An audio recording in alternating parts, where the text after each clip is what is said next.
اللهم صل على محمد النبي الأمي وعلى آله وسلم تسليما.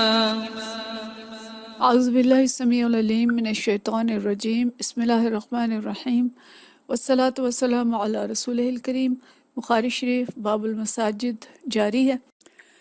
سابقہ سوال کے جو جوابات آپ لوگوں نے دیے سب جواب درست ہیں، اور جتنی میں نے بھی دی ہے اپنی سوچ کے مطابق سب صحیح جواب ہے.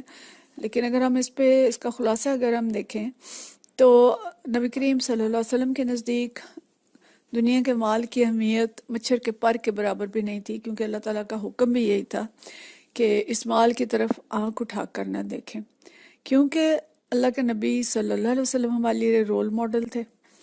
اگر آپ اس مال کے پاس رک جاتے اور اسے غور سے دیکھنے لگ جاتے تو امت کے لیے اس کی اہمیت بہت بڑھ جاتی اور عبادات پر مال دنیا کو ترجیح دی جانے لگتی.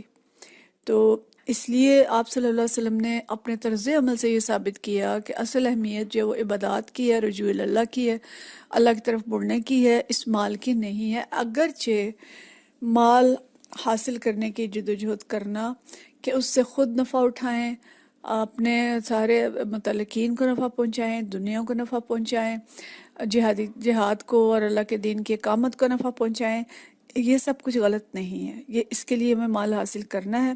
مال سے محبت البتہ اور اس کو دل میں رکھنا یہ ناپسندیدہ ہے، اور اللہ کے دین پر اور آخرت پر مال کو ترجیح دینا یہ برا ہے. تو ترجیح ہمارے سامنے اللہ کی رضا ہونی چاہیے، آخرت ہونی چاہیے.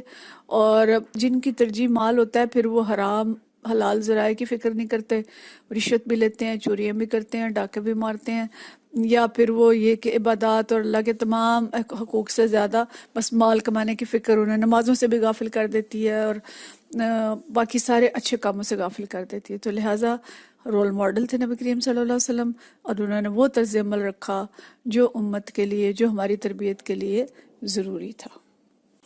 آج کا جو عنوان ہے اس کا نام ہے من دعا لطعام فی المسجد ومن اجاب فی. جو شخص مسجد کے اندر کسی شخص کو کھانے کی دعوت دیتا ہے اور وہ اسے قبول کر لیتا ہے. مطلب ہم یہ دیکھ رہے تھے کہ مساجد میں نماز کے علاوہ اور کون کون سے کام کیے جا سکتے ہیں یا نبی کریم صلی اللہ علیہ وسلم کے دور میں کیے جاتے تھے. تو یہاں پہ جو عنوان لگایا ہے امام بخاری نے وہ یہ ہے کہ مسجد کے اندر آ کر کوئی شخص کھانے کی دعوت دے سکتا ہے اور دوسرا شخص جو مسجد کے اندر بیٹھا ہے وہ اس دعوت کو قبول کر سکتا ہے. آج کی حدیث ہے حدیث نمبر 412، اور یہ روایت ہے حضرت ان اسحاق بن عبداللہ، حضرت اسحاق بن عبداللہ سے. سمع انسا، حضرت انس سے انہوں نے سنا، قال وہ فرماتے ہیں وجدت النبی صلی اللہ علیہ وسلم فی المسجد، میں نے نبی کریم صلی اللہ علیہ وسلم کو مسجد میں پایا، معہ ناس، آپ کے ساتھ اور کچھ لوگ بھی تھے. فقمت، میں کھڑا ہو گیا، یعنی میں جو کوئی بات کرنا چاہتا تھا میں نے وہ بات نہیں کی اور میں کھڑا ہو گیا. فقال لی، تو آپ صلی اللہ علیہ وسلم نے مجھے فرمایا ارسلک ابو طلحہ، کیا آپ کو ابو طلحہ نے بھیجا ہے؟ قلت نعم، میں نے کہا جی. قال لطعام، تو فرمایا کہ کیا کھانے کے لیے بھیجا ہے؟ قلت نعم، تو میں نے کہا جی. فقال لمن معه، پھر آپ صلی اللہ علیہ وسلم نے ان لوگوں کو جو آپ کے ساتھ بیٹھے تھے ان سے فرمایا قوموا، سب کھڑے ہو جاؤ.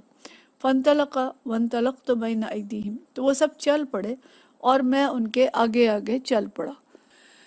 اس حدیث کا پس منظر یہ ہے کہ وہ دن جن دنوں میں یہ حدیث یا یہ واقعہ پیش آیا مسلمانوں کے اوپر بہت مشکل کے دن تھے، اور نبی کریم صلی اللہ علیہ وسلم کا یہ وہی دور تھا جب کئی کئی دن فاقے کے گزر جاتے تھے اور صحابہ کرام بھی اسی طرح سے بھوک کا شکار ہوتے تھے. اسی طرح کا کوئی موقع تھا تو نبی کریم صلی اللہ علیہ وسلم کے چہرے پہ بھوک کے آثار نظر آئے. حضرت ابو طلحہ رضی اللہ تعالیٰ عنہ گھر گئے اور میں طلحہ سے پوچھا کہ کیا گھر میں کھانے کو کچھ ہے؟ تو انہوں نے فرمایا کہ ہاں کچھ روٹیاں ہیں. تو انہوں نے چاہا کہ وہ روٹیاں جو ہیں جا کے پیش کر دیں نبی کریم صلی اللہ علیہ وسلم کو یا اپنے پاس بلا لیں. تو بالآخر انہوں نے حضرت انس رضی اللہ تعالیٰ عنہ کو بھیجا کہ آپ جا کے نبی کریم صلی اللہ علیہ وسلم کو بلا لائیں. تو حضرت انس جب مسجد میں آتے ہیں تو دیکھتے ہیں کہ نبی کریم صلی اللہ علیہ وسلم کے ساتھ تو بہت سارے لوگ بیٹھے ہیں، اب وہ کھانے کی دعوت دینا چاہتے تھے لیکن خاموش ہو گئے، دیکھ کے خاموشی سے کھڑے ہو گئے کہ اب کیا کروں، کھانا تو تھوڑا سا ہے، چند روٹیاں تھیں اور یہاں ڈھیر سارے لوگ بیٹھے ہیں۔ بہرحال وہ خاموش ہو گئے۔ نبی کریم صلی اللہ علیہ وسلم ظاہر اللہ کے نبی تھے اور بہت سی باتوں کی خبر آپ صلی اللہ علیہ وسلم کو ہو جایا کرتی تھی، تو آپ نے خود پوچھا کہ کیا ابو طلحہ نے آپ کو بھیجا ہے؟ تو انہوں نے کہا جی انہوں نے بھیجا ہے۔ فرمایا کھانے کے لیے بھیجا ہے؟ تو فرمایا جی کھانے کے لیے بھیجا ہے۔ تو آپ صلی اللہ علیہ وسلم نے جتنے لوگ بیٹھے تھے سب سے فرمایا کہ اٹھو۔ تو لگتا ہے کہ سب کے سب جو ہے اس وقت وہ یعنی بھوک میں تھے اور ان کو کھانے کی ضرورت تھی۔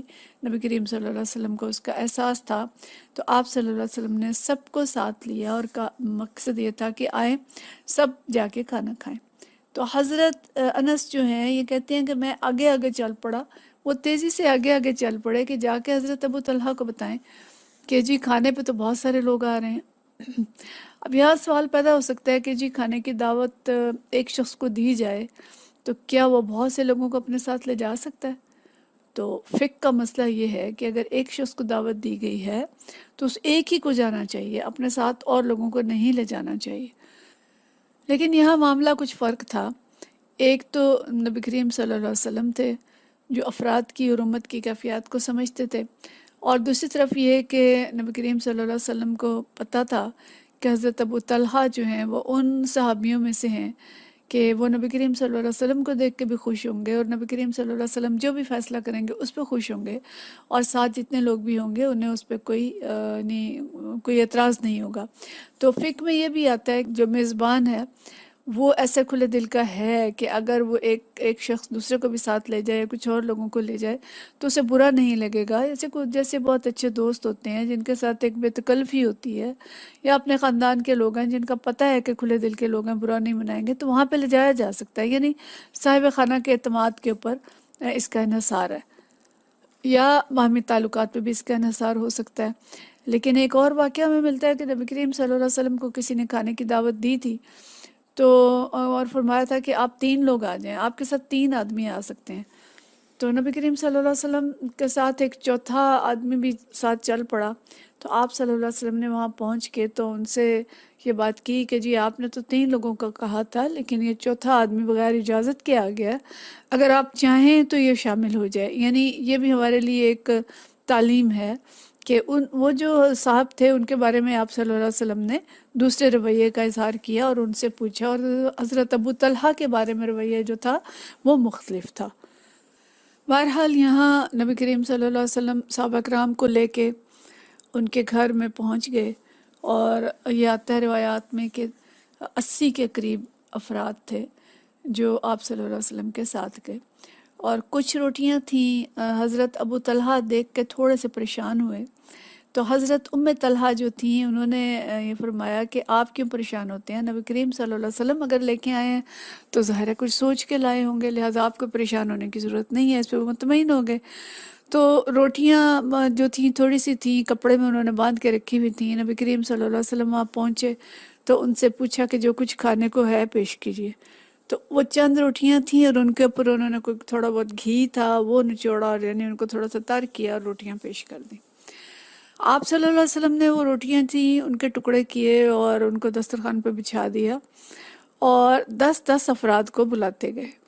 10 افراد آتے، کھانا کھاتے پیٹ بھر کے اور چلے جاتے، کھانا وہیں کا وہیں ہوتا، اور پھر اگلے 10 آتے اور پھر اگلے 10 آتے، اور اس طرح تقریباً 80 افراد نے پیٹ بھر کے کھانا کھا لیا، اور کھانے کے اندر کوئی کمی نہیں ہوئی۔ یہ نبی کریم صلی اللہ علیہ وسلم کا معجزہ تھا۔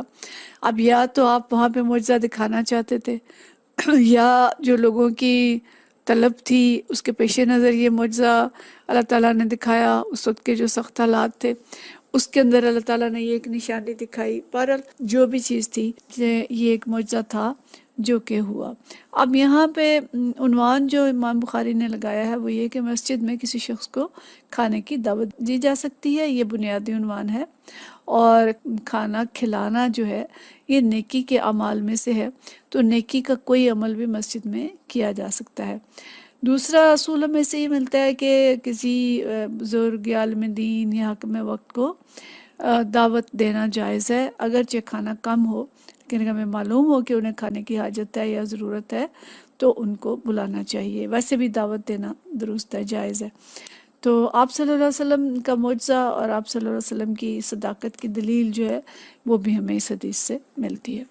اس کے بعد آج کی ہماری اگلی حدیث جو ہے یہ ہے باب القضاء واللعان فی المسجد بین الرجال والنساء. مسجد میں مقدمات کے فیصلے کرنا اور مردوں اور عورتوں کے درمیان لعان کرانا. یعنی مسجد میں پچھلا تو ہم نے پڑھا کھانے کی دعوت دی جا سکتی ہے، اور اس سے پہلے ہم نے پڑھا تھا کہ مسجد میں لا کے سامان جمع کیا جا سکتا ہے. اور آج جو ابھی یہ جو باب ہے اس میں ہے کہ مسجد کے اندر مقدمات کے فیصلے بھی کیے جا سکتے ہیں، اور نبی کریم صلی اللہ علیہ وسلم مقدمات کے فیصلے کیا کرتے تھے. یہاں جس مخصوص مقدمے کا ذکر ہے یہ لعان کا کیس ہے. اور لعان کس چیز کو کہتے ہیں؟ لعان اصل میں ہوتا ہے لعنت کرنا. تو لعان ایک خاص اصطلاح بھی ہے اسلام کے اندر، اور یہ اصطلاح یہ ہے کہ اگر کوئی شخص اپنی بیوی پہ تہمت لگائے بدکاری کی، تو اب اس کے لیے ویسے تو اگر کوئی کسی پہ تہمت لگاتا ہے، کوئی بھی دوسرے شخص پہ تہمت لگائے، تو اس کے لیے اصول یہ ہے کہ وہ 4 گواہ لے کے آئے اور وہ اپنی تہمت صحیح ثابت کرے، ورنہ اس کے اوپر مقدمہ چلایا جائے گا جھوٹ کا، قذف کا، اور اس کو کوڑے مارے جائیں گے. تو اس طرح کا اگر کوئی کیس ہو کہ اگر کوئی شخص اپنی بیوی کو دیکھے غلط کام کرتے تو وہ کیا کرے، تو ایسا ایک واقعہ نبی کریم صلی اللہ علیہ وسلم کے دور میں پیش آیا. ایک صحابی نبی کریم صلی اللہ علیہ وسلم کے پاس آتے ہیں. ان کے 2 نام بتائے گئے ہیں، یا تو یہ حضرت ہلال بن امیہ تھے یا حضرت عویمر الجلانی تھے. دونوں میں سے کوئی ایک کے بارے میں ہے، یا دونوں کا بھی ہو سکتا ہے کہ آگے پیچھے کوئی واقعہ ہوا ہو. سورہ نور کے اندر یہ واقعہ آیا ہے، اور لعان کے جو احکام ہے سورہ نور کے اندر ہے. تو وہ آئے اور آ کے نبی کریم صلی اللہ علیہ وسلم سے فرمایا کہ اگر کوئی شخص اپنی بیوی کو دیکھے کسی دوسرے شخص کے ساتھ، تو اگر وہ 4 گواہ ڈھونڈنے جائے تو ظاہر ہے یہ بھی ایک بڑی بات ہوگی کہ بھی اپنے گھر میں اپنی بیوی کے اوپر آدمی کو اکٹھا کر رہا ہے، کیا دیکھو میری بیوی کیا کر رہی ہے. اور اگر وہ اس کو قتل کر دے اس آدمی کو یا بیوی کو، تو پھر آپ اس قتل کا مقدمہ چلائیں گے، تو وہ کیا کرے؟ تو آپ صلی اللہ علیہ وسلم اس وقت خاموش رہے، کیونکہ وحی نازل نہیں ہوئی تھی. اور بلکہ یہ آتا ہے کہ آپ نے فرمایا کہ اگر آپ جھوٹے ہوئے تو آپ پہ کوڑے پڑیں گے، آپ کو قذف کی سزا ہوگی. تو انہوں نے فرمایا کہ اللہ تعالیٰ میرے بارے میں کوئی فیصلہ کرے گا. پھر جلدی وحی نازل ہوگی، اور وحی کے اندر یہ طریقہ آیا کہ اگر کوئی شوہر بیوی پہ الزام لگائے تو اس کے لیے لعان کا طریقہ ہوگا. اور لعان کیا تھا کہ ایک شخص جس نے وہ الزام لگایا ہے وہ 4 دفعہ قسم کھا کے خدا کو گواہ کر کے کہے گا کہ میں اللہ کو گواہ اور حاضر ناظر جان کے یہ قسم کھاتا ہوں کہ میں الزام لگانے میں بالکل سچا ہوں. اور 5ویں دفعہ وہ کہے گا کہ میرے اوپر اللہ کی لعنت ہو اگر میں جھوٹا ہوں. اور اس کے بعد عورت کھڑی ہوگی اور وہ 4 دفعہ قسم کھا کے اور اللہ کو گواہ کر کے یہ کہے گی کہ یہ شخص اس الزام میں جھوٹا ہے. اور 5ویں مرتبہ وہ کہے گی کہ میرے اوپر اللہ کا غضب نازل ہو اگر یہ میرا خامند سچا ہے. اور اس کے بعد ان دونوں کے درمیان تفریق قرار دی جائے گی، وہ رشتہ برقرار نہیں رہے گا. اس کو کہتے ہیں لعان. تو یہ واقعہ مسجد کے اندر پیش آیا. حدیث ہے 413، اور یہ حدیث جو ہے ابن جریج سے روایت ہے. قال اخبرنی ابن شہاب عن سہل بن سعد، کہ ابن شہاب نے یہ خبر دی ہے. سہل بن سعد جو ہیں وہ فرماتے ہیں ان رجلا قال یا رسول اللہ، ایک شخص نے آ کے کہا یا رسول اللہ، ارأیت رجلا وجد مع امرأتہ رجلا، کہ اگر کوئی شخص اپنی بیوی کے ساتھ کسی شخص کو پاتا ہے، ایقتلہ، اگر وہ اس کو قتل کر دیتا ہے، مطلب یہ کہ اگر وہ قتل کر دیتا ہے تو پھر آپ اس پہ مقدمہ کریں گے. فطلعنا فی المسجد وانا شاہد، تو نبی کریم صلی اللہ علیہ وسلم نے ان کے درمیان ملعنت کرائی اور میں اس کا گواہ ہوں. تو مقصد کیا ہے کہ مقدمات مسجد کے اندر لائے جا سکتے ہیں. اور نبی کریم صلی اللہ علیہ وسلم کے دور میں چونکہ مسجد ہی ہر چیز کا مرکز تھی، تو وہاں پہ مقدمے بھی پیش ہوتے تھے، اور باقی سب چیزیں بھی جو ہم نے پیچھے پڑھی اور کچھ آگے بھی پڑھیں گے، یہ سب کچھ کیا جا سکتا تھا. آج اس میں علماء کا تھوڑا سا اختلاف ہے. بعض علماء یہ کہتے ہیں کہ مسجد میں مقدمات نہیں لائے جا سکتے، کیونکہ مسجد میں اگر مقدمات لائیں گے تو پھر غیر مسلم بھی آئیں گے اور مسلم بھی آئیں گے، سب آئیں گے. اور بعض کہتے ہیں کہ لائے جا سکتے ہیں اور جامع مسجد میں لانے چاہیے. قاضی جو جامع مسجد میں بیٹھا ہو تاکہ وہاں پہ بہت سارے لوگ ہوں اور جو مقدمات کا فیصلہ دیکھے اور ان کے لیے عبرت بھی ہو. بہرحال نبی کریم صلی اللہ علیہ وسلم کی دور میں مساجد جو ہیں، جیسے میں نے پہلے بتایا کہ یہ مراکز تھیں مراکز اسلامی تھیں، اور خاص طور پہ مسجد نبوی، چونکہ اس وقت تک نہ تو کوئی پارلیمنٹ ہاؤس بنا تھا، نہ کوئی عدالت کی بلڈنگ بنی تھی، نہ کوئی بیت المال بنا تھا، اور ایسی کوئی جگہ نہیں تھی. تو تمام چیزیں جو ہیں، تمام کام عدالتی اور حکومتی کام اور فوج کے تمام کام جو ہیں یہ مسجد نبوی کے اندر ہوا کرتے تھے. اور ویسے بھی دیکھیں کہ جب ہم نے حکومت اور امامت کو الگ کر دیا تو پھر بہت سارے مسائل ہیں جو امت کو دیکھنے پڑے ہیں. پہلے جو شخص امیر المومنین ہوتا تھا وہی امام المسلمین ہوتا تھا، کہ جو امیر المومنین وقت کا حاکم ہوتا تھا وہی امام ہوتا تھا، وہی نماز پڑھتا تھا. اور یہ اس چیز کی علامت تھی کہ جو بہترین شخص تھا امت کا، جو وہی امام بننے کا اہل ہوتا تھا اور وہی حکمران بننے کا اہل ہوتا تھا. تو حکمرانی کے لیے بھی اہل ترین افراد کو چنا جاتا تھا، جیسے کہ ہم دیکھتے ہیں کہ امت کے بہترین فرد حضرت ابوبکر صدیق رضی اللہ تعالیٰ عنہ، جن کو پہلا خلیفہ چنا گیا، اور ان کے بعد حضرت عمر رضی اللہ تعالیٰ عنہ، اور درجہ بدرجہ باقی خلفائے راشدین، تو ان سب کو چنا گیا. وہ بہترین افراد تھے اس وقت کے. یہ نہیں کہا گیا کہ جی آپ تو نماز پڑھائیں، آپ کا حکومت کے ساتھ کیا کام ہے، اور حکومت کوئی دنیا دار شخص کر دے. تو جب ہم نے یہ دو چیزیں الگ کر دیں تو دین اور دنیا بھی الگ ہو گئے. دین مسجدوں تک محدود ہو گیا، اور دنیا پھر جس کے پیچھے بھی لگے لوگ، اور جو نظام بھی چاہا وہ حکومت میں لے کے آئے، جس کا خمیازہ امت آج تک بھگت رہی ہے. تو ہمیں اس چیز کا احساس ہونا چاہیے، اور ان حدیث سے ان چیزوں کو سمجھنا چاہیے کہ اصل مقام مسجد کا کیا ہے، امام المسلمین کا کیا ہے، اور امیر المومنین کا کیا ہے، اور اسلام کا جو نظام ہے وہ کیا ہے، اور اس نظام کو کس طرح سے چلنا چاہیے. وآخر دعوانا ان الحمدللہ رب العالمین. صلی اللہ علی محمد صلی اللہ